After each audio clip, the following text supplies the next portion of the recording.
Like, zombies ain't real. You can't get bit by nobody. And then, bam, here comes a bunch of fat dudes running at you really fast. But they have so many guns, Dude, so many guns.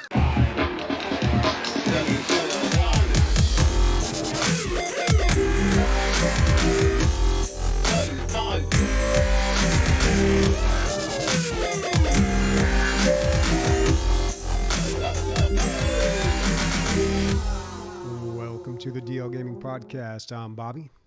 I'm Nick. And I'm Emilio. No jokes this week because we're going to be super serious. No, that literally never happens.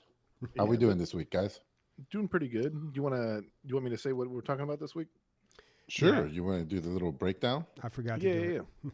So this week we're talking about Palworld. That's going to be in the highlights. Symphony of War, also in the highlights, and Gunfire Reborn.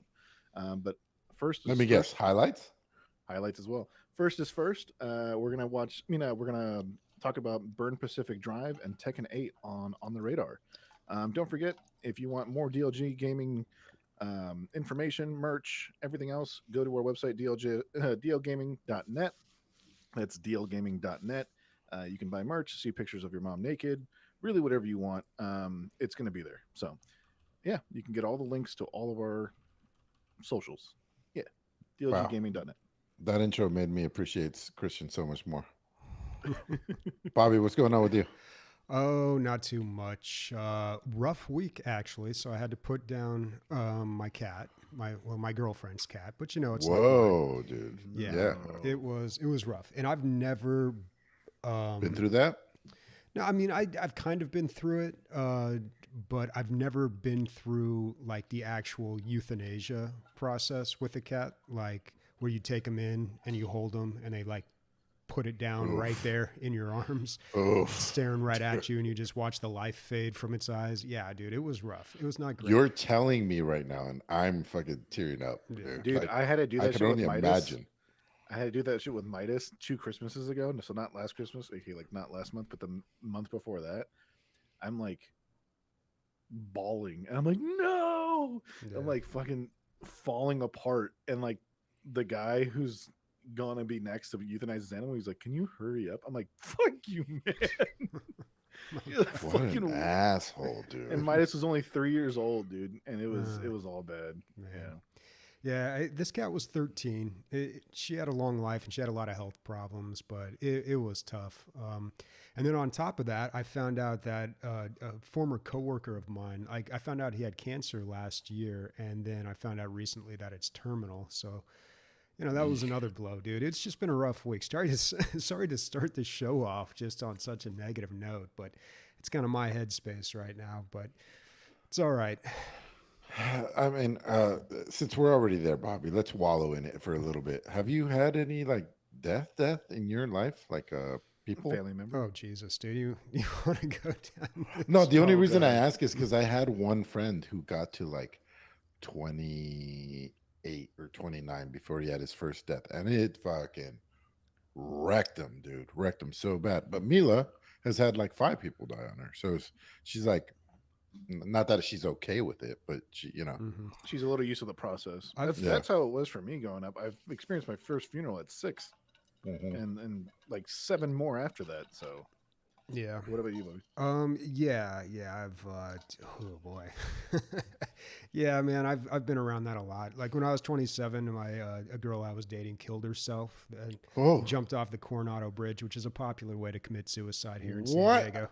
I don't think I knew about this. Yeah, that was a tough one. But I mean, like I've been around like that stuff since a young age, like not a lot of it, but you know what? It never really affected me that much. But as I've gotten older, I find that it gets harder and harder. I don't know, man. It's like the ofrenda gets bigger and bigger every year. It's just life is rough when you get older. I think the thing is that when you get a little older and you experience death, you kind of have less and less friends and things like that. So when one gets taken away or people that get taken away, you're like, fuck. Yeah. Your body goes, oh shit, there's one less human I know.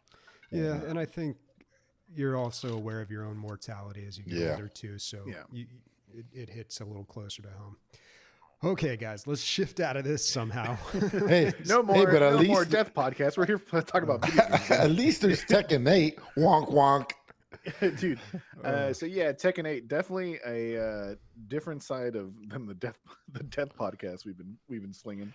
I don't know, Um, dude. They're basically killing each other out there without the fatalities, man. That is dude, 47 hit combos and shit. throwing people off of mountains and shit. Yeah, no. So Tekken 8's coming out. They are taking some aspects from Street Fighter 6 in the sense that they're doing like that arcade mode where you automatically boot up into the arcade where you see like a bunch of machines and you can fight people. Oh, at I the see. machine. A virtual arcade. Yeah, virtual arcade. The thing is, there's no custom fighters, in the sense of like you can have insanely huge arms and like twig legs, and like a abdomen that looks like a barrel. That you can't do that in Tekken. They're a little bit more, I guess, realistic. Yeah, the Tekken virtual arcade is called the Tekken Fight Lounge. You can customize your avatar, which is like your little homie that you walk around in that fight lounge. But big news for Tekken Ball fans: Tekken Ball is returning. Tekken Ball is a sub game mode that was made in a mod a long time ago, where there's a ball in the middle of the arena, and each player tries to hit the ball towards the other. And like when you perform combos or you hit with moves that are particularly quick or harder hitting, the ball gets launched at the other person faster. And then every time you don't block, you get dealt like a shit ton of damage the faster the ball goes. But if you block, you get dealt chip damage, which is still a lot of damage, even for chip damage. So it's like Bobby, dodgeball. No, not Kind of. dodgeball. What is that game that we played, Bobby? There Oh, used to be a Lethal League. Lethal League, yeah. Yeah, where Yeah. the harder you hit the ball, the faster and more damage it does to each other. Yeah, Great and little apparently, game. apparently there's moves that you can do to reverse the speed of the ball and things like that. Like it gets pretty hectic. But there's something really new that is in this game, and it's called Super Ghost Battle Mode. And it uses an AI to generate NPCs that your friends and other online players use frequently, and adapts their play style so that you can face them and practice against them. Yeah, Um, that I think that taking that from Drivatars in the Forza series, the Forza Horizons. yeah, So you'll just be driving around in Forza Horizon and you'll see like Bobby's driving by, but Bobby's not online. But his car is driving past you. And if you want, you can drive up to it and honk your horn. And that means you want to initiate a race. And then you'll race Bobby's Drivatar. And apparently, like, it'll be similar track times to his. Doing it for a fighting game to simulate somebody's style is, it seems like a far-fetced idea, but who knows with computing these days. apparently the more you face the same people, the more accurate it gets. Like the first time, it's not going to be even close, because it's not just taking the information that the way your friend plays or the opponent plays against other people, it's how they play against you. So if you get your ass kicked like with the 10 rematches against some rando, you can go into the Super Ghost battle mode and play that rando over and over and over again. So you can kind of adapt to certain play styles with certain characters. A little But- fun fact, Tekken 7 was the greatest selling Tekken of all time, the best selling Tekken of all time. Apparently Which- Tekken 8's slotted to do better. Yeah, I mean that's what every sequel wants to do that, but I'm just saying like this franchise is going nowhere. They're doing right moves and Well, they've always been the the 3D the alternate, the yeah. 3D three-dimensional fighter where you can rotate around each other and stuff like that. Yeah, like don't try Virtua to- Fighter. Competed Exactly. in the same space. They don't try to compete with Street Fighter in the 2D world, even though they have done games together, Tekken Tag and the Street Tekken Fighter X Street Tekken. Fighter. Lastly, unfortunately, there cannot be always good news, but this is the slight negative news. 4 characters are locked behind Deluxe Edition and Deluxe Edition pre-sales. So if you want to play those 4 characters, you have to pre-order the game, and it has to be the Deluxe Edition or anything above it. So yeah. And the deluxe edition is $100. The normal version's $69.99, and then I believe the deluxe version is $89.99. I don't know how I feel like okay, if I get It's so hard to even say. I was gonna say if I get 8 characters in a standard game, is that enough? I guess it really depends on the character. I mean, on the game. So the Um, roster's huge. oh, okay. It has over 20 characters. See, But I feel like that's fair. And then after that, I'd be okay with paying $6 a character or something. Oh, ooh, how weird was that? Did you see him shake his head like something tickled his nose He and then he probably disappeared? accidentally closed the browser. We That's lost probably Nick what for a happened. second, but he's back. I sneezed. Oh my god, you're I so clicked loud. yes. Let me fix it. I sneezed. There you go. It's back to normal. Now you're quiet. Oh, jeez. No, I think I'm good now, right? okay. Okay. Yeah, Yeah, I think yeah. you're good. Oh, yeah, all right. So Bobby was correct. The deluxe edition is 100, and the ultimate edition is 199. The ultimate $100 and addiction. 99. I like that better. It's $110, right? We're rounding up. Fuck 99 cents. What do you get for the ultimate edition? A hug from the developers. I don't honestly know what the difference is. Yeah, the Steam for the page ultimate doesn't edition. say. It doesn't Bobby. say, but their website does.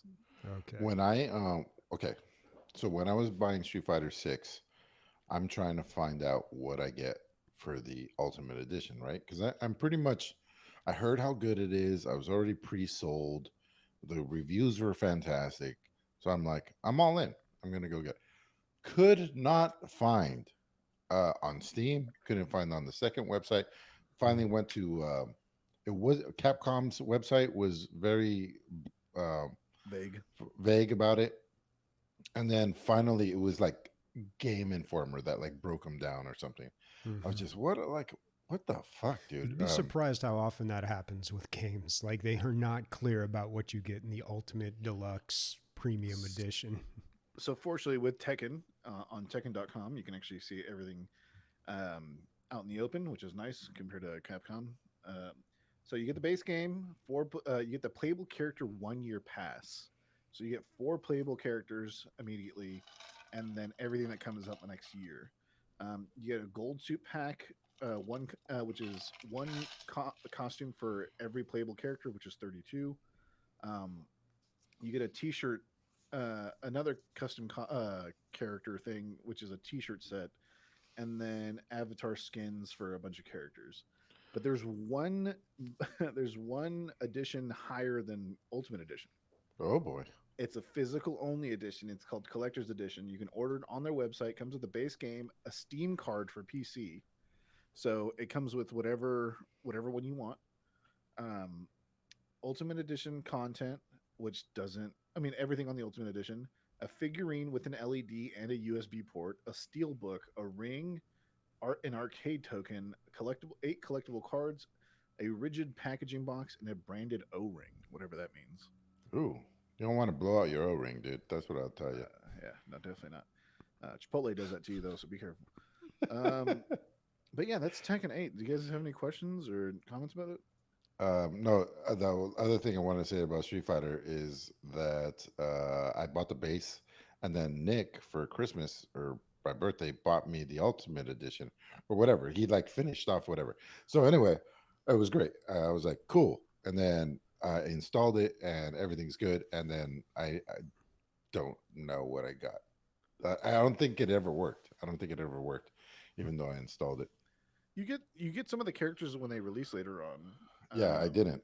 So it just didn't work, even though I accepted your gift and installed it and stuff. So stupid Steam stuff. That's weird. Yeah. Yeah, I can't wait until spring because my main character for that game comes out. I had to wait over a year for it. Akuma. Yeah, I hate the way he looks now, but it's whatever. It's Akuma Matata, man. Yeah, No that's what worries. everybody calls him. Nick, I'm going to say you can turn yourself up just a little bit more. How about I just get closer? Huh? We get a little bit more intimate about that now. Don't make that sound. So it's funny that you call this Burn Pacific Drive. Now, a Burn Division brought this up. He did it through our Discord. You can find it through dlgaming.net. Click on Discord, and then from there, there's a little thing that says on the radar. If you have a game coming up that you want to see what we think about it, I don't know if that grammar was correct. I'm pretty sure it wasn't. Then throw it on there, and then we'll talk about it. Maybe if it's good. So A lot of steps to maybe be on the show, but it might just happen like it did to Burn Division. You could Um, simply just bribe us. That works as well. that too. There is a bribing mechanic. Bobby, is it still in effect? Would you say? Yeah, I'd say we still honor that. Yeah, we are on it. 5, or do you want to move up to $10? Let's go 7.50. Okay, so if you send us a game that costs more than $7.50 on Steam, we will guaranteed play it and review it. We've had that for a long time. We haven't brought it up in a long time, but yeah, that's a guarantee. So whoever you send it to, will play it and talk to it. But $5 is like, it's not what it used to be. There's game inflation, all kinds of stuff. Um, anyway, Pacific Drive brought this up about a year ago because I thought the concept was interesting, and I guess some people have been playing an early build of it, and they are raving about it. So I there's certain games that come out and then you see the trailer and it kind of speaks to you or whatever. I just think it's It's your vibe, yeah, it's as my the kids say. but yeah, but like I don't think another person would watch this and be like, "Hey, this is perfect for Emilio." You know what I mean? It's not what I would generally I'm pay. looking at it right now, and I don't think that at all. Yeah, exactly. So anyway, here's the idea. Here's the elevator pitch. Um, you are in a wacky area of the Northwest, where a lot of experiments were done, and you get sucked into a portal, and from there on in, you are in the upside down or something like that. You know, like an alternate parallel universe. And the first thing that you find is um, a station wagon, and you take a drive, and everything is weird and funky, and you get to a garage that has things that where you can upgrade the wagon, and from there that is your home base. And what else? You don't have anything else to do, so what do you start doing is venturing out in different directions and picking up whatever you can to upgrade the car and charting the area, because eventually you want to go back home. So you know the more exploring you do, the better it is for you. It has this kind of like pastel look to it. It reminds me of Firewatch, and not just in the visual aspect, but also I think it's going to be more walking simulator than anything, but in a car. Um, you go and explore and you experience. You can get out of the car and kind of look around, um, but the story is presented to you through characters on the CB and through the radio, and but what really appealed to me was just going back and customizing your ride, um, and it's all randomly generated as well. So you might see a certain layout of places to go or a path, and then if you just restart the game, it'll be completely different. So um, I think I that usually lends to a shorter game, but hires the it raises the replayability, because you could just do another run. Um, yeah, we'll see what happens with this thing, but I wanted to bring it back up because it's going to come out in about 1 month, so we're almost there. Yeah, February 22nd. And they do have a price on it. You can buy it right now for $26.99, and it'll be $30 normally. But the tags are story rich, action, sci fi, adventure, and survival. Those are the top tags on Steam. So the story rich one, I mean, it makes me think that, yeah, maybe it's going to be kind of a walking simulator, but because they're going to make it replayable, and there's also that survival and action tag, it makes me think that there's more to this game, that it's a bit more of like Oh, not a sim l- game, but there's going to be like actual video game mechanics in it rather than just like A a playable movie. yeah. yeah, I don't. Well, that's not what I meant to say. I think it's like a kind of you'll play through it, and you'll probably get the whole story through a lot of playthroughs. I'm thinking, Mhm. but we'll see. I don't know. It's all speculation. But it does look good to me. I like the look. I like the idea. I like novel ideas. So there we go. But All right. also, that price point is, I think, juicy. I think that's right there, dude. $27. I think. Yeah, that is the same price point as Palworld right now, which I had on my radar, but it looks like Nick has played it this week. Everybody's playing it. I mean, if you look at your Steam list right now, it's probably just all your friends playing Palworld. Hmm. So, How about you talk about novel ideas, Emilio? You want to see the thing that's gonna take down Pokemon? Holy fuck, it's Palworld, dude. Um, the reason being is that Palworld has done something that Pokemon should have done forever ago, right?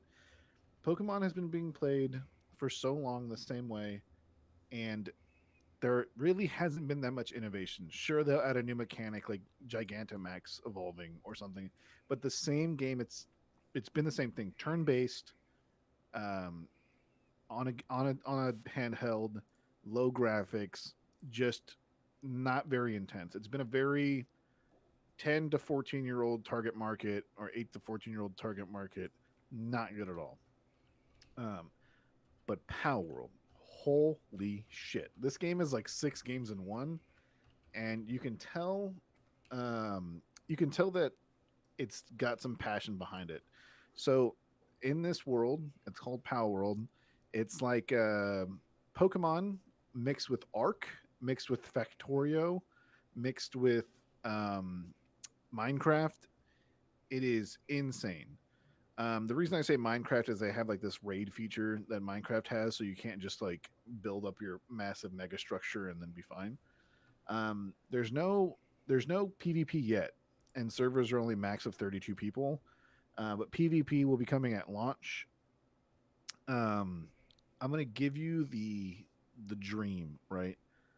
So imagine playing Pokemon, and you can run around, you can build whatever buildings you want, you can um, you can literally kill Pokemon. That's another thing. Or they're called pals in this world.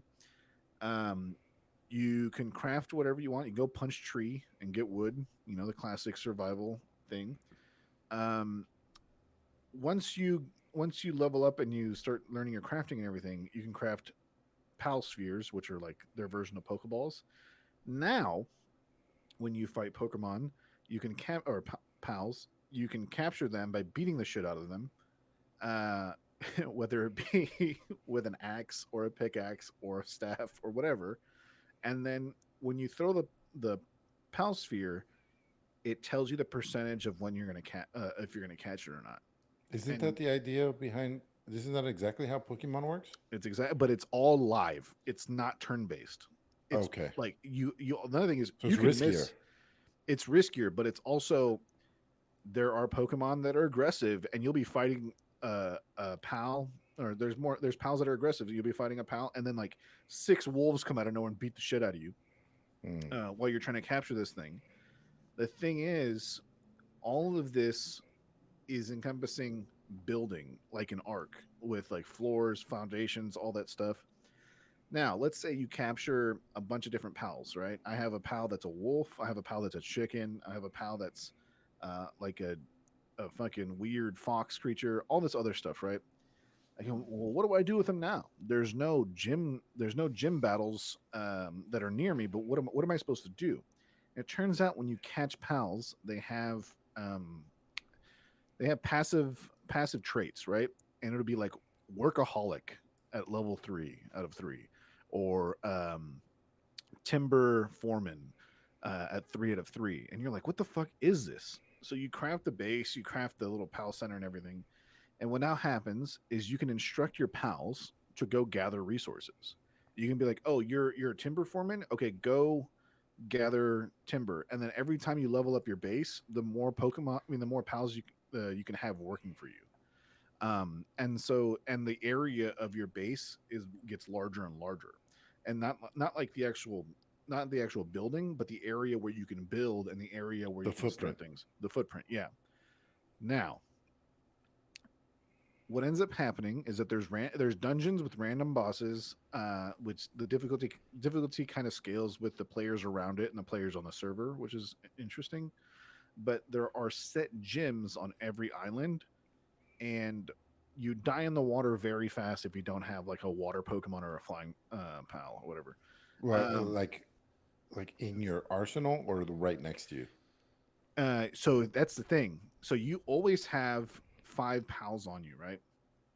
And you can once you capture 5, there can be one that you can have with you out in the open, and they will do attacks that they have. And the thing is, the same pal can have different attacks.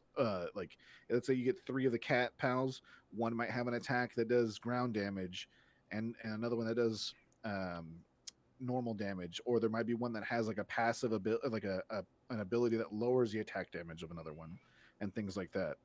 And so this is all live. The combat is live. And then eventually, as you get further along the tech tree, because the tech tree is kind of like Arc, where every time you level up, you're given a certain amount of points. You can put those points to be like, I want to be able to craft a bed. I want to be able to craft this or that. And so it kind of it incentivizes group play, because like, hey, I can make nails, and you can make metal.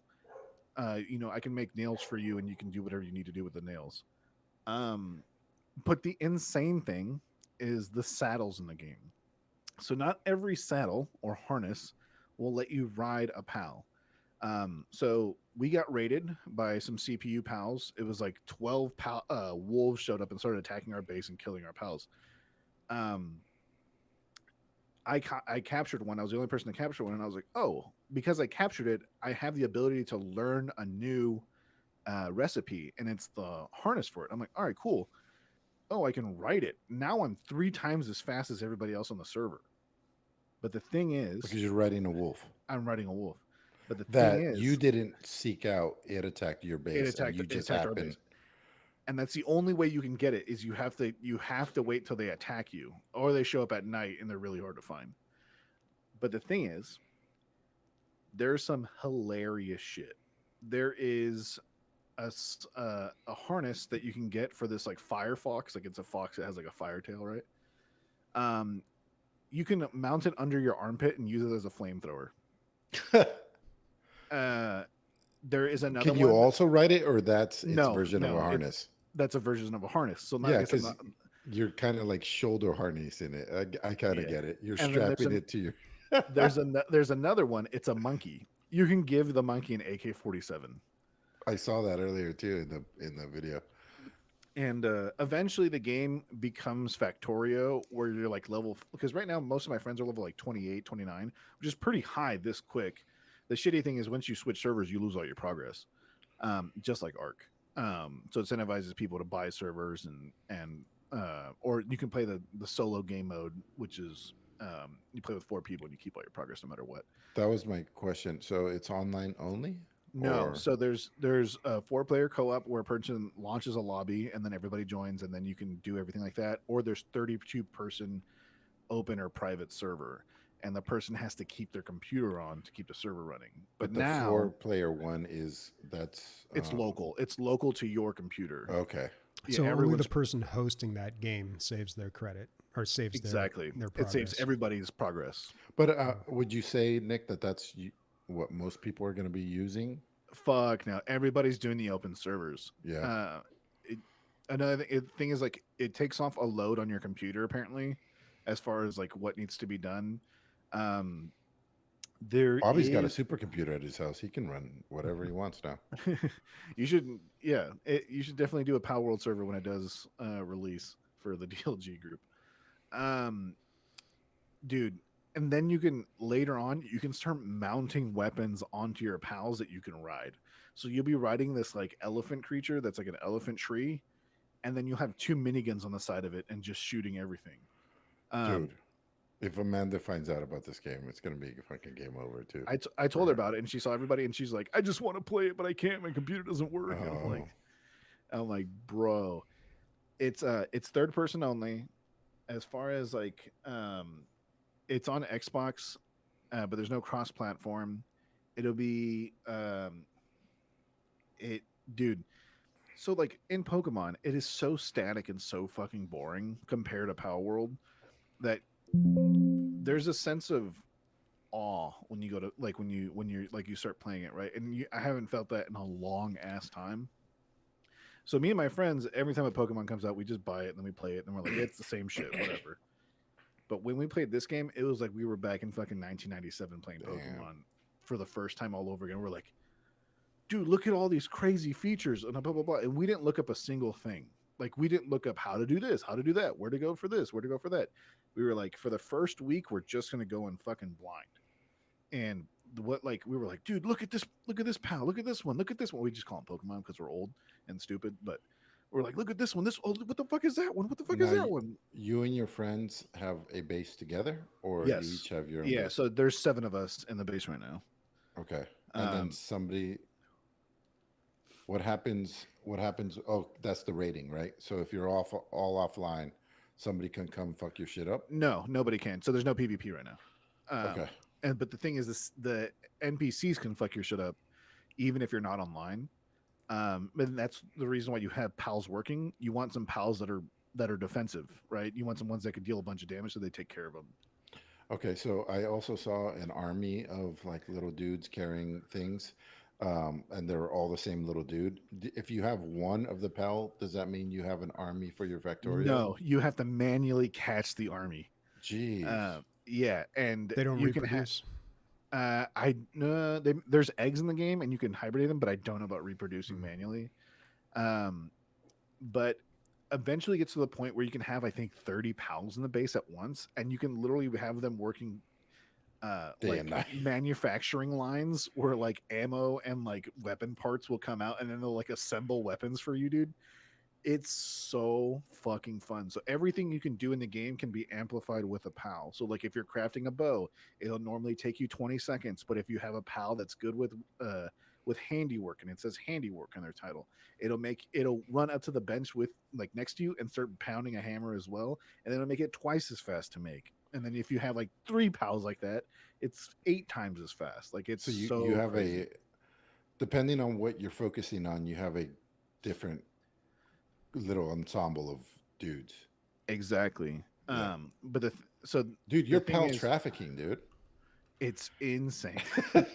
It's so funny, but it's insane. Like there's like a little tutorial which actually really does help a lot because it kind of explains the importance of the three main aspects of the game. So there's your pals, there's your personal level, and then there is your base level. And so to build better things, you need to level up. To get better base features like automation, you need to level your base up. And for your pals to get stronger and evolve and stuff, they need to level up. So whenever you Everything catch works. It's a circular thing. it's a circular thing, but the thing is, every time you make something, you and your pals get XP. Every time you build something, you and your pals get XP. Every time you kill something, everybody gets XP. But Every time you capture just the ones something, you have on you, or the ones back at base as well. everything that you have on you. The ones Okay. in base, you have to level up. But the thing is, that kind of gives you like an aspect of like, all right, cool. I'm building like my own crew of like 50 fucking dudes. And like you get really personal with them. They can't die, like they can't perma die. Right. But the thing is, you can, when you kill pals in the wild, they die and they drop their meat, which is like very no in Pokemon, right? They don't talk about how you can eat the cow Pokemon, even though it's like referenced one time in the show. In this game, you're like, die, sheep Pokemon, and then you're like, give me your fucking meat and your wool, and you just bounce out. Okay. So the lumberjack foreman or whatever, is he gaining XP while he's just cutting Yep. down trees? Exactly. Even though he's not equipped. Exactly. He's just So working for your base. Exactly. And but Okay. the other thing is that there's this weird dynamic, right? In the beginning, you're usually fucking with sheep, cats, and chickens and other like basic animals. But the later you go on, you'll find like this deer that has like this really crazy like antler, like these really crazy antlers. But the thing is, that's the best pal for harvesting wood in the early game. But if there's a sheep that has a foreman, like lumber foreman, which one does better, right? But in all actuality, you want the perfect Pokemon. You want the perfect pal. You want a a deer with timber foreman, and then boom, you have the best of the best. Like he's going to be twice as fast at twice as fast of gathering lumber. But how do you Um, do that? so every time you inspect a pal while you're in the open, it'll tell you their what they're good at and their stats and their Oh, I abilities. see. And then levels are a big thing. So like if you're level like 12 and you're fighting, you can fight up to like a level 14 or 15 pal, and you might die in one or two hits. And so there's like action rolling and shit like that to dodge their attacks. There is no like instant hitting for anything. Like it is all third person combat. And so there's like melee moves, there's moves that are CC moves, all this other stuff. So it's really, really, really fucking fun, dude. All right, question. It sold 3 million copies in 40 hours. And it beat Counter-Strike for most concurrent players at the same time. It's now at number 5 for most players concurrently playing at the same time. First of all, in early access to be doing this well, fucking hats off. Good job, everybody. The thing is, it's early access and it works. There's small bugs where it's like your character, you can climb up cliff faces, like in Breath of the Wild. You can just climb up the side of cliff faces, and your character gets tired, and then you fall. But the thing is, the more you do that, you can level up your stats and your endurance and shit.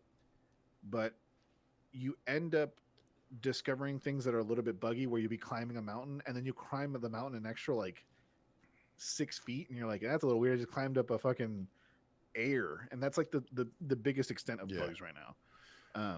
Are the Pels inspired or rip-offs of Pokemon, or is it more new? Or I'm gonna be 1,000% honest. A lot of them are essentially way cooler Pokemon than the actual Pokemon. God damn.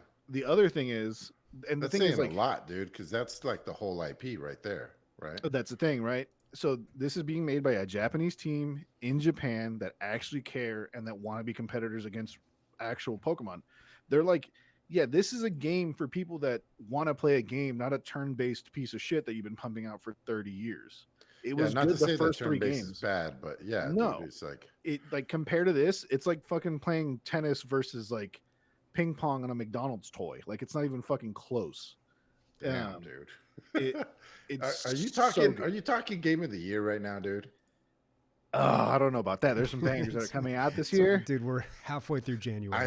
I know. But look, the thing is, when's the last time you heard him talk like this, Bobby? Baldur's Gate, but still, I mean, this game really is making some waves, and it's interesting when this happens, when there's an established company that like makes a game that they're known for, and then another company comes along and then just totally blows them out the water in their own game. I feel like that happened with the last Sim City, and then City Skylines came out and it was like, no, this is what we want. Yeah, this is what the people want.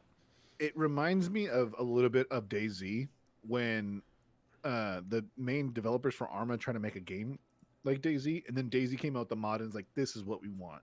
It's the people that actually play the game, that have been playing it for years, that know the changes that should happen, and make those changes themselves. Yeah. I think sometimes these companies just, they get so big, they get out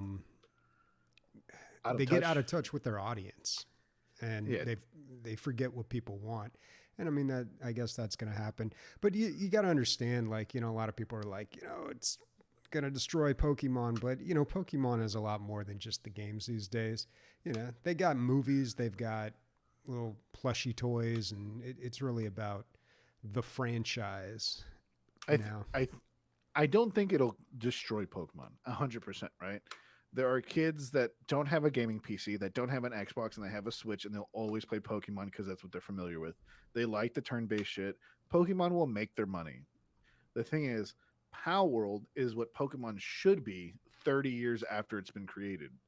There is like there's been no you can use 5 Pokemon at a time or 3 Pokemon at a time. It's all still fucking turn-based, and there's no real skill. Yes, you can train your Pokemon and catch certain Pokemon that are stronger than others and have certain moves, but there is no physical skill in the game. It's just turn-based. And when you actually put skill in the game and you actually put reactions and things like that, I can't fucking wait for PvP because that shit's gonna be ADHD central, dude. It's gonna be insane. The way you like switch pals out while you're playing, and the way you can like command them and things like that are all super intense. And like when I was riding the wolf, for example, for the first time, I'm like, hell yeah, I'm hella fast. And I accidentally pressed right click, and then I started aiming my bow. I'm like, get the fuck out of here! I can shoot my bow while I'm riding this thing, and I can use its attacks. I was like, dude, this is so awesome. I played for 5 hours straight. I played till 3 in the morning. Wow. After playing D&D or whatever the fuck I was doing that night, or playing Baldur's Gate. So Yeah. what I've heard, correct me if I'm wrong, but you cannot carry over a character. So if you started a game in the 1 to 4 player game mode, you can't carry that over to a 32 player dedicated server.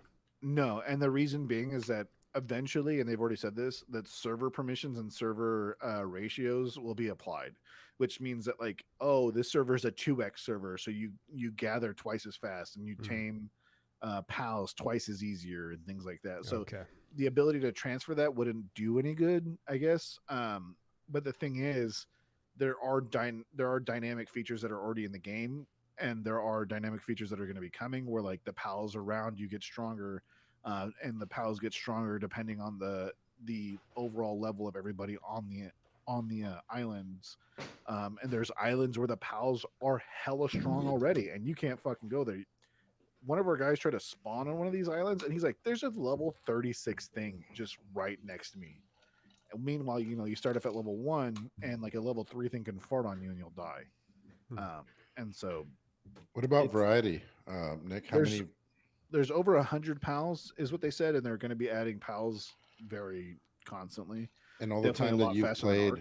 how many do you feel like you've seen? Like 40, 70? About 28. Oh, you know the exact number. I think the like, so you have like kind of like a Pokedex thing, which kind of tells you your stats and everything, but I've seen like 28 of them. The other thing is you can fucking capture people because there's other people, the NPCs, and they're like hunting the pals. You can capture them and Poachers. and you can make them work on your property. Whoa, this is getting kind of odd. It's insane, dude. I'm glad they're you, like, dude. they're I'm like glad you Pokemon found this.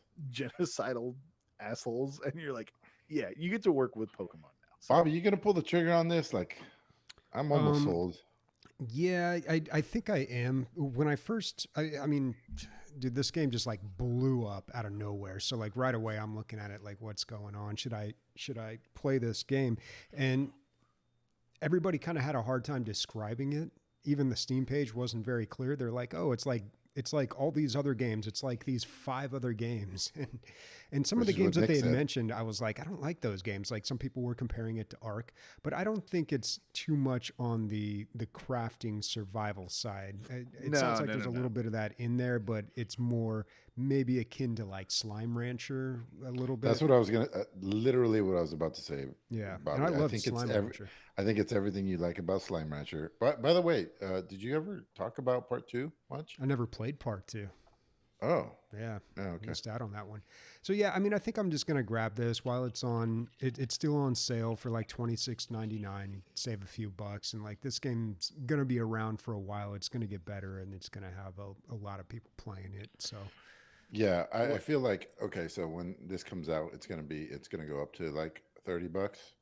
Wait, this isn't on Game Pass, is it? I don't know, but I probably wouldn't even play on Game Pass because there's no cross-platform, right? Yeah, and the thing is, it's like this is a game that you should definitely just buy and let the company grow off of their revenue instead of them only getting $2 because of Game Pass every now and then. The 5 fucking hours I played of this is already worth way more than the $30 that I put in. God damn, dude, it is so good. It is. I'm literally. See, I'm trying to finish this podcast faster so I can go play more of it. What we're missing, what Bobby and I are missing, is we don't have the Pokemon nostalgia, right? But the thing is, you don't need that. You don't need that. You have the Factorio or the or the sim, like whatever sim you want, that's all there as well. That's why there's so All many right, people playing it, still all playing it. right. I'm buying it. I'm buying it. Sold. So I'm just gonna play on the over. I'm gonna play on the open servers, right? But then eventually, I guess we might have a little DLG one DLG, yeah. There's, if we I, like it, I'm gonna be honest. We shouldn't come out the server until it probably comes out, which I don't believe it's not supposed to come out until later this year. because it'll probably get wiped, right? Everything's gonna get wiped, exactly. Yeah. And you want everybody starting off on the equal footing. It's going to be interesting to see what pals they add and like what they can do, because like there's evolved versions of pals and there's like these wild bosses that you can catch as well. But there's another aspect that kind of gets like the crackhead collector in people's get a little itchy. There's these things called lucky pals, and they're pals that make this sound like a chime in the wild, and they have like a sheen to them, and they're almost twice as big as normal, and they're usually way stronger, way faster. They usually have better traits, and they also have the lucky trait, which increases like the drop rate of certain things. And so like when you hear it, everybody just fucking stops. We're like, where's it at? Like, where's it at? And we're just looking for this fucking thing. And everyone kind of takes turn in getting one. So right now I have a cat that's like really fat, and yeah, I keep him around because he's lucky. Nice. Um, yeah, I guess one more thing. What about evolutions? They don't that not yet, huh? I haven't experienced it, but there's evidence of it happening. I'm pretty sure it does happen because there's an alpaca Pokemon and there's like a king Paka, which is like the next version above it. So I'm guessing once you get to a certain level, your Pokemon will evolve. Hmm. So Interesting, man. Well, I'm sold. I almost bought it right now, but I don't have a credit card saved on my Steam for some reason. you Oh, it's you because I should used get you should get me to watch you play it, and she's gonna be like, "Move out the fucking way, old man." Like, it. yeah, All right, cool, man. I'm that glad. was Palworld Thank, for and 20 minutes. that's our reporter reporting live from Palworld. I'm going back in. Bye. All right, I'll be quick, man. My game, it did not suck, but all right. So I played Symphony of War. It is an very old school SNES era strategy game. Before, I want to say it was before like Tactics came out. Tactics game. The first Tactics game I knew about was Final Fantasy Tactics. But before that came out, there was like Advance Wars. So If this right Go ahead. here, I've heard of this and I've seen it. This is Fire Emblem, right? Right, yeah, On they have. crack. Yeah, Yeah. Oh, there goes Emilio. Oh Uh, man. he clicked it. He sneezed as well. But Oh, what he was gonna say is that usually in Fire Emblem it's like 1 to 4 characters fighting in a fight, but this like you can have up to like 10, I believe. And so it's really really crazy like what you can do, and it's all the same kind of old school animations and graphics for it. So it's pretty interesting. yeah, and that's kind of where like so I had some nostalgia for this, dude, but once you go back and you start actually playing it, and there, nostalgia is one thing, but then like quality of life, there's no reason not to bring the quality of life stuff up to date. Like all the menus are like windows that pop up that you have to push down a bunch of times to get it to where you want, and then that opens another window. But you're not playing with the mouse. It's like pushing. It's made for a controller, but it's on here. You can't just mouse to exactly what you want. So they have the controls are still dog shit, like SNES level. Um, but maybe that's what people were looking for. So it's overwhelmingly positive with 10,000 reviews. So the game's got to be good. But it, yeah, for me, I would like it to be more up to date and using modern, at least UI, if not mechanics, because the mechanics is why you're there, right? Um, the story, I didn't care for the everybody looks the same. Everybody's super beautiful, and uh, it's kind of like that anime thing. I don't know. I got kind of turned off to it. I'm sure there's a good game there, but I don't want to learn it the way that the game wants to show me. So anyway, I'm out for Symphony of War this time around. Bobby, Gunfire Reborn came out with a DLC. I'm trying to remember. I'm not reading your shit. And you weren't sure if you wanted to buy the DLC, but it seemed like the DLC characters were stronger than the original characters. That's the last thing I remember. Yeah, so Gunfire Reborn is a game that I keep going back to, and during some time off I had in December, I played a little bit of it with some of our listeners, and I just got totally hooked again. And it was during the Steam sale, so I was like, "Yeah, I should probably just buy the characters." So first of all, when we played this game, first I said, well, why don't we play RoboQuest? Because that game finally hit its 1.0 release. I've been meaning to go back and check that out. And then they told me, oh, that's only 2 players. And I didn't even, maybe I Oh, knew I that know at that some point either. and then I forgot. But yeah, RoboQuest is only 2 players. So that's like a huge Oh, problem there, dude. There were yeah. 3 of us. And, usually when we're gaming, there's at least 3 of us. And Gunfire Reborn, 1 to 4 players. So we jumped into that. And then immediately I was just like, oh yeah, man, I gotta pick up this game again. And I have played it so much since then that I think I have hit a saturation point. So they they've got their roadmap lined up or displayed when you load the game, and they've hit all their points. They've hit their 1.0, and they've just started a seasonal thing now, and it's all very confusing, to be honest. But I've hit a saturation point with the game right now where it's just like I can't get any more enjoyment out of it, and I'm about 60 hours into the game, I'd say. It's kind of the same thing as Deep Rock Galactic, except I'm like 800 hours into that game. But when I was playing this game uh, with these people, I realized one of them was playing one of the new characters, and they were just demolishing. And I thought maybe I got to pick up the new characters because I feel like these old ones just aren't really working out too well. So I spent like $5. There's 2 DLCs for it. I spent $5 and I bought one of them to get 2 of these characters. And yeah, man, these new characters they do a ton of damage. The problem with this game is, even though I think it's so great, there's still like one huge glaring issue with it, and that is, I think it's the translation. So it's really hard to understand what they're getting at because you'll pick up these items that do different things, or the characters have different abilities and you upgrade these abilities in different ways. So there's a lot of text. There's literally like walls and paragraphs of text explaining things, and they do not explain it clearly. Like, it is completely unclear.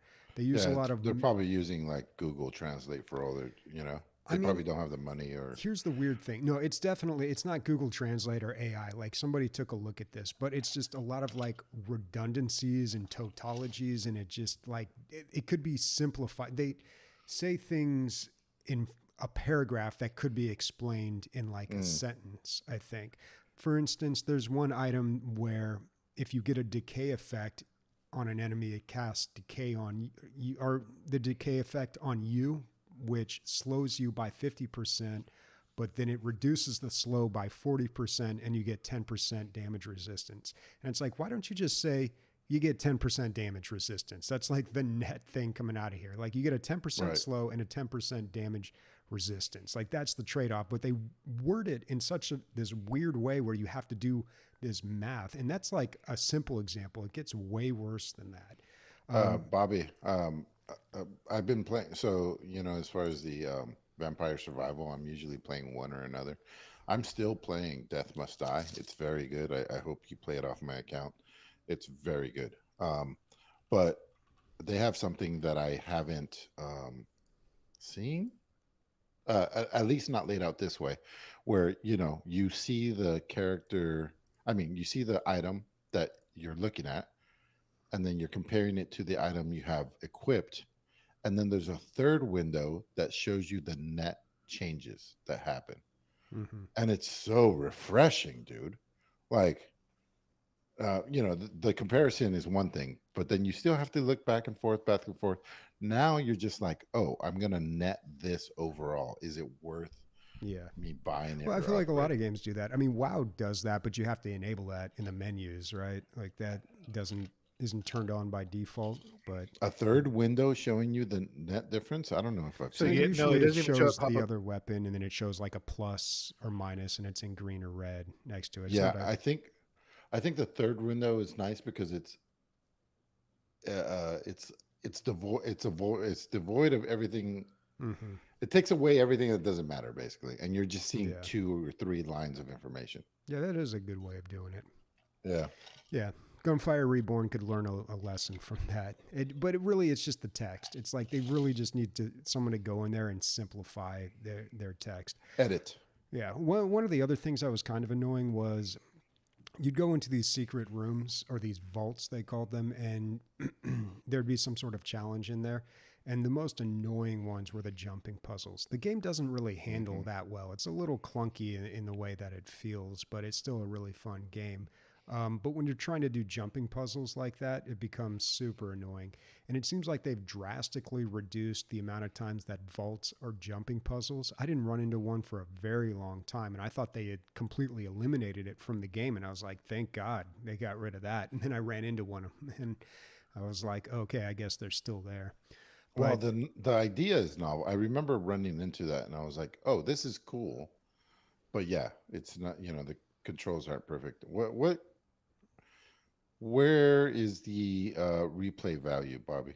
What well, are it's you? a roguelike, so it's you're going to get different stuff every run. You get these things called ascensions that upgrade your abilities, and there's a whole bunch of them. And you can go down different paths and everything, and you don't know. You get like 3 random ones, and you pick one. So you hope you get good draws on that, so you can get a viable build. And then you're also getting weapons, and the weapons have all sorts of different stats that you upgrade, and then you can modify as well. So the replay is really they make it random so that you have to replay it to get that killer run where everything just comes together and you do like 1 billion damage a second. Yeah. And there's and you level up your characters like any roguelike, you level up your characters so you have more of an advantage going to the next run. Now I've leveled up all my characters completely to the max now, so that's kind of where I hit the point. But they have also different difficulty levels, and after beating it on nightmare difficulty, the hardest one, they have this new mode called reincarnation. Well, it's new to me, but not really new now. But reincarnation mode, where it just has all these modifiers to the game, and there's 9 levels of that. So then I beat all the 9 levels of that, and the 9th one is pretty difficult. And then now they have this new, I don't know, some new thing. There really isn't a whole lot of playability after you've like unlocked everything and beat it on all the difficulties like I have, which again took me about 60 hours, but it was a hell of a 60 hours, man. Like I had a good time. I'll keep an eye on it just to see if they do anything new with it. But right now I think I'm kind of okay. Sick, dude. Yeah, it's pretty rad. Man, looks like everybody had a good gaming week except for me. Yeah, which is weird because that game, Symphony of War, looks really good. When I'm looking at the Steam page, I like how it looks, but that's not No, always. dude. I mean, I was sold on it.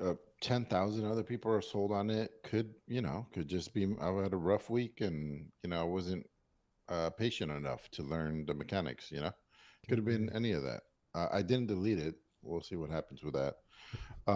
Bobby, you are unable to run the Guess That Sound, correct? Yeah, so we're gonna have to wait till Christian comes back next week to All right. play that sound. But quick announcement: we do have a subscription from Recycled, 65 months. God Hell yeah. damn. We need a little Thanks, man. sound effect here, some applause to play. No, that's not wrong. That's wrong. 65 months, man. That's some kind of record. Dude, 4 listener questions. I feel like that's a record for definitely this year, but it's been real light lately. Yeah, technically 5, but 4 different people asking questions, and one of them I believe has never asked a question before. It's always nice when we get a new person asking questions. This one's from Perpy8, and he says, he or she, I don't know, but they say, I recently played DayZ for the first time and I'm having a blast, but it raises the question, which member of DLG would survive the longest in a zombie apocalypse, and who would you shoot in the back?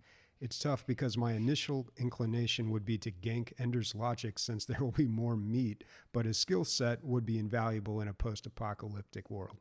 That is a conundrum. Yeah, yeah, but here's the other thing, dude. It's like, sure, I might. I'm tougher than most people. Not bragging, but like things don't bother me and pain tolerance and stuff like that. But that comes at a very huge cost. I eat a lot. I eat nonstop. Like, Yeah, you're gonna lose a lot of weight, yeah, or your friends are gonna lose a lot of or weight. or everybody else is gonna starve, dude. So it's funny because I met this. I have an associate, not an associate, like somebody that I know. I hesitate to call him a friend because we're not clicking quite yet. But anyway, he's like he works for the Border Patrol, but he's the elite version. It's called Vortex. It's like their Navy SEALs. And anyway, he has infinite ammo, and we went shooting one day and all this stuff. And he was telling me about all this stuff, and I go, well, I know where I'm going when the apocalypse happens. And he goes, you come with a flag held high, like a white flag held high. And by the way, what do you have to offer? And I said, a huge appetite. Like, I'm not, yeah, I don't know if it's a net gain, really, to have a big guy around, honestly. You probably want like little tiny guys that are like available, you know, can sneak into places that other people don't fit. That's what I'm guessing, but I don't know. Bunch of stealthy ninjas. Yeah, man. When I was young, zombies were very, very popular in the mid 2000s. Everybody was always talking about what they would do in the zombie apocalypse and like where you would go and how you would survive. And everyone kind of believed like they were the hero and they're like, oh, yeah, of course I would survive. Now that I'm older, I'm just like, I don't think I'd want to survive. I mean, they turned off the water here for like 8 hours at my place, and I was like about to jump off the fucking balcony, dude. Like, I'm not good in those situations. I don't like to camp. I don't like any hardship. Okay. If there's no internet, I'm probably not interested in living. Like, I'm going out in the first wave. I'm going to be one of those zombies that you're going to have to fight off. So, yeah, that's my Well, with that answer. information, I'm shooting Bobby first. I'm sorry, buddy. It's okay. I with love me. you, but With that I need somebody with a will to If I live. haven't shot myself yet. He wants to go anyway. Oh, gee. He's like, fuck this world. Oh, man. I think I'd fare all right because, I have guns and stuff like that, and I'm also in Texas. But the thing is, the problem is it's also Texas. What do you call it? Like, let's look at the pandemic response. They're gonna be like, zombies ain't real. You can't get bit by nobody. And then, bam! Here comes a bunch of fat dudes running at you really fast. But they have so many guns, dude. Dude, so many. Well, there's a lot of space in Texas too. Like everything's that's a lot another more thing. spread out. If you're not in one of the big cities, but yeah. You want to know something crazy about Texas? I didn't know this. There's more privately owned land in Texas than anywhere else in the United States by percentage, and most of that land is owned by like even higher than the 1%. Like it's great. Like the majority of Texas is privatized land, and it's insanely like well guarded and shit like that. Wow.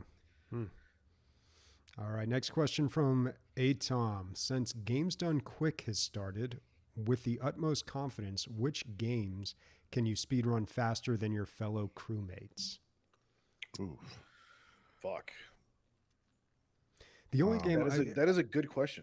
Yeah, that's a good question, and one that I have actually thought about before. Like the only game that I think I've actually considered attempting speedrunning is Dark Forces 2 Jedi Knight. Like I think I could give an honest attempt at that because I played it just so many times. I've got I could probably do the first level blindfolded at this point. Like I'm just so familiar with that game. Nick, I think it might even be like it might be worth recording and doing something with, but I think both of us see who can kill mom first on Isaac, but then it's so random too, right? That's the thing, right? And that's why they hold the competitions to see. It's like a best of like 5 or whatever. Oh yeah. But the other thing is that everybody can play on the same seed, right? So you can start a game, give me the seed. Oh, that's good. Same seed. Yeah. That might be worth doing just for the fun of it, you know? Oh yeah. the thing is with, like you said, it is random, but I think my record to beat mom is like less than like 3 minutes or 4 minutes or something like that. You have to for one of the Yeah, for like one of the last characters, you had to get to mom within like 5 minutes. yeah, Yeah. I forget what it is. I thought it was one of the auxiliary achievements. You know, those that list of things to do, Yeah. but I don't remember. It's been so long, dude. There's so many more. Man, I got one for you. I know you're busy with Pel. I won't even. Never mind. You got Pel friends, dude. I'm not gonna suggest anything to you right now because you're not gonna play it. Yeah, no, I'm not. I'm playing shit. Unless I got previous obligations, I ain't playing Booked shit. up for the next month. All right. Next question from Zap. He's got two. You're getting a pizza all to yourself. What type? New York, Detroit, Chicago, and what are you putting on it? I mean, that's an easy question for me. Here's the problem. So I prefer New York over the other types, but like a whole pizza of New York style, if I'm really gonna pig out, is not enough. It's not enough calories, you know. So yeah, I'm a little torn there because Chicago, you know, 3 or 4 slices of that and you're fucking stuffed. So I don't. I'm gonna go to New York. I'm gonna go to New York. Yeah, but what toppings and shit? Jalapenos and pepperoni. Okay. That's good. What about you, Bobby? I'm one of those psychopaths that like pineapple on his pizza. So pineapple and pepperoni is like my go-to, and I definitely prefer a thin crust these days. Well, I kind of always have. Like I just like the thin crust. I mean, the thick crust always feels like too much, or the deep dish feels like too much sauce. I don't know. I don't like it. Like Bobby, crust talking about deaths, dude. I feel like Luigi's is no longer top dog, man. I went there recently and I was like, this Really? is not. I Yeah, like Luigi, man. yeah, I think you bought it the last time I went there too. yeah. Yeah, Luigi's. I mean, a it's pizza good. Place, not It's too far good. from me. Yeah, it's a good spot. I mean, I like Bronx pizza, but they only take cash. And like honestly, I typically get calzones. I'm more of a calzone guy. you don't. You you definitely strike me as a calzone guy. um, as far as my pizza, right? I got this down to a T because me and Leslie we watched a show called Last Meals, which is about they interview celebrities and they ask them what their last meal would be, and then they cook it for them, and then they eat it together. That's nice. Is that on YouTube? Yeah, it's on YouTube. It's by Mythical Kitchen. Okay. They've had Gabriel Iglesias, Tom Hanks, all kinds of people. Um, Mine is a Detroit style pizza, extra sauce, well done with bacon, jalapenos, um, red bell pepper, grilled red bell pepper, um, and like caramelized red onion. Mm. Dude, we just bought One jalapeno. Sorry. caramelized onion dip. Oh, at Costco. Oh, Oh, dude, it's so good. oh, it's so good. I am ignorant to what Detroit style pizza is. So Detroit style It's is like a the regular perfect pizza, but then you get shot. Ah! But and you lose your job at the where's at the- Days at at? the She would have laughed at that. at the Ford plant. No, so Detroit style is the perfect in between. Okay. The perfect in between like super flatbread New York style pizza. It's what most people would call pizza, like a Papa John's. No, so here's the thing: it's equally thick all over. Right, the crust is not higher than the meat. I guess you can say like the middle part. It's all equal, and it's baked in a sheet pan, right, with a little bit higher walls. And what happens is they crust the sides with cheese, so the cheese caramelizes, and it's usually made in a square. Um, I'm telling you right now, Emilio, Detroit style pizza is the sleeper hit. There's so many Dude. people that are like, I don't want to get shot. I don't want to go to Detroit to get pizza. But there's plenty of places in California that sell it, and it's so Okay, good. I've had this. Dude. I'm not a fan, actually, of this style of pizza, but I know what you're talking Surprise, surprise. Nick, I know that you like it because as you were speaking, your speech became became a little more squishy. So I knew that you're salivating. So So what it is that it's a pre-thought answer. So my brain doesn't go in a lizard response mode where I'm just shouting things out. So I'm like, all right, recite the script. You got this. All right, Detroit style pizza. extra sauce, well done. Like, it was perfect. Right. All right. Next question from Zap. What was the last game that made you cry? And Bobby, what was the last game that made you discharge lubricant from your ocular image processing units? I cried Man. recently. I cried last year. Well, I know for a fact, Life is Strange 2 made me cry, but that was like 2 or 3 years ago. Every Life is Strange has made me cry. I had bought True Colors and I haven't played it yet, though, unfortunately. I think the last game to make me cry based off of like things that happen in the game, due to like story and stuff, is definitely God of War, the newest one. But as far as like the last time I cried because I finished a game or something, it was Baldur's Gate. When I beat that game, and I was like, that was so perfect because Oh, everything wow. was everything was mine. I was like, I shed like two Indian tears. I was like, Like a chef's kiss. yeah, I'm like, bye. And to hear that they're going to be expanding on everything, I'm like, God damn it, now I got to play it again. But it's a So, great game. yeah, what is going on? Is there an expansion coming out or part? So No, there's definitely not part 4. no, there's a playable epilogue. Part 4 won't come for another fucking 8 years, dude. Yeah. Apparently there are rumors that there will be either a free LC or a very cheaply priced DLC for Lae'zel in particular, which is the Gith Yankee woman. Mm.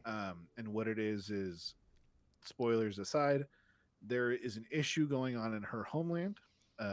Essentially, news that would fracture her whole race of people has been released, and there's a civil war that's going to happen. And at the end of the game, if you're friends with her and she lives, she goes back. She's like, I got to deal with this civil war shit. And so people are like, oh, that's going to be the next. That's going to be the next like story to be told because Sounds like a rumor. yeah. Is she the warrior you start out with in the Yeah, she's the first person you meet. Like literally, like she jumps off of a cliff. I mean, jumps not a cliff. Jumps off of like the balcony. I was like, and she's got green skin or greenish yellow skin and pointy ears and like black freckles. And she's like, "I'm gonna whoop your ass." And you're like, "I'm not a fucking squid person. Don't kill me." It's kind of like, a little bit hideous, but still would bang, like. She's gonna bang you, dog. Like, I'm just gonna let you know. She's on top. In the game, when you romance her, she reveals that Gith Yankee can't get pregnant, and the other thing is beating the shit out of each other during sex is perfectly normal. Oh, beautiful. Yeah, Amazonian style. Look it up.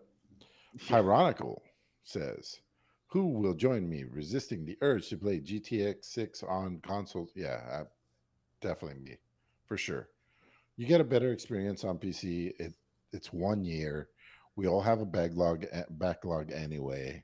The only thing you have to do is avoid spoilers, which, I mean, how important is the story anyway? To some people, it's extremely important for some games. That's why I No, still no, don't I say mean spoilers. for Grand Theft Auto Oh, I mean, specifically. GTA 6. Yeah, I don't know. I don't know, man. Dude, that game looks like Florida personified, and someone who's been to Florida never wants to set foot in it again. I'm like, hey, this is pretty cool. I can commit crimes there. It's perfect.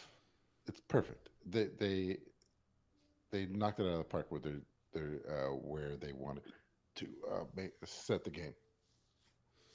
Definitely. Yeah, good call there. Yeah.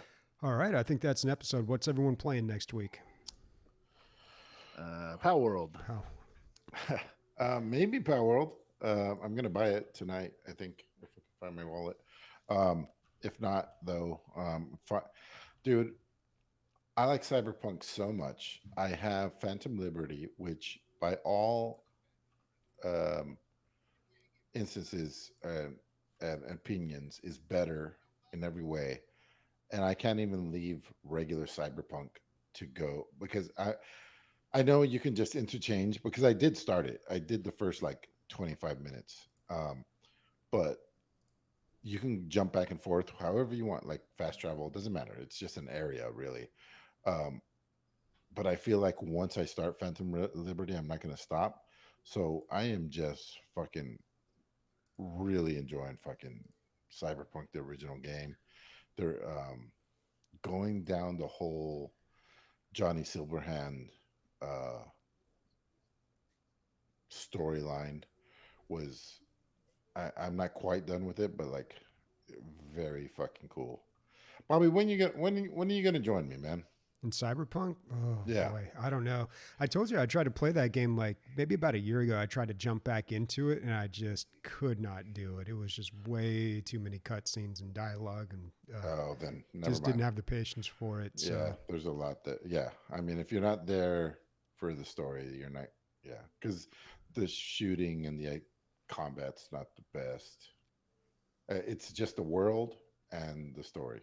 Yeah. So if you're not into that, then I wouldn't recommend it for sure. All right. Oh yeah, and Bobby, what are you gonna be playing? Maybe Palworld, but I don't know. We'll see. We might need Look, some. as you said that, dude, two of my Steam little pop up, a couple people just started playing Palworld right now. Yeah, it's just why fight it, man? Just accept sir. it. Let's Embrace just the cuteness and violence. Embrace it. All right, fellas. Speaking for Nick, not Christian, we haven't even for 2 weeks. We haven't even brought up why he's not here. The show's going fine. Who needs him? I'm kidding. Bobby and myself, motherfucking titties.